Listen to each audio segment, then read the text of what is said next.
Axel de Tarlet. On va partir en Australie avec des sécheresses et des pluies diluviennes sans précédent. Et c'est un pays aujourd'hui qui vit concrètement dans son quotidien, dans sa chair, le réchauffement climatique. Eh bien, écoutez bien, la région du Queensland, alors c'est au nord-est de l'Australie, vient de vivre quasiment 5 ans de sécheresse, donc 5 ans sans une goutte de pluie. Et là, en l'espace de 3 jours, il est tombé par endroits l'équivalent de 3 années de pluie. Donc je vous laisse imaginer l'état du sol. Les images sont saisissantes. La terre est transformée en mélasse et malheureusement, tout le bétail s'est retrouvé pris au piège de ce torrent de pluie qui a transformé les prairies en océan.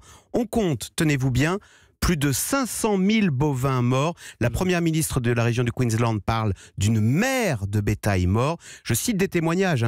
Des carcasses de bovins peuplent le paysage. Des cadavres de kangourous reposent sur les arbres.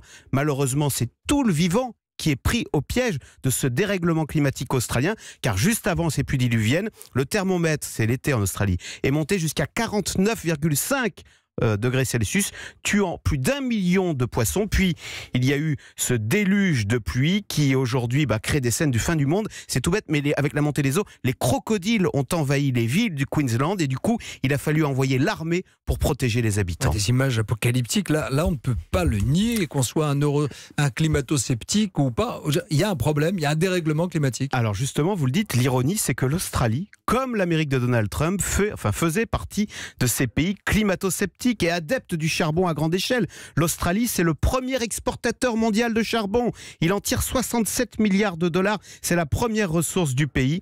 Eh bien justement, les esprits sont en train de changer en Australie avec cette décision qui fera date, puisque pour la première fois, un tribunal, donc un juge australien, vient d'interdire l'ouverture d'une mine de charbon au nom du dérèglement climatique. Le juge australien a mis en avant les émissions de CO2 qui sont mondiales et le fait que l'Australie avait signé en 2016, les accords de Paris sur le climat. C'est une première mondiale, un juge qui interdit l'ouverture d'une mine de charbon au nom du climat.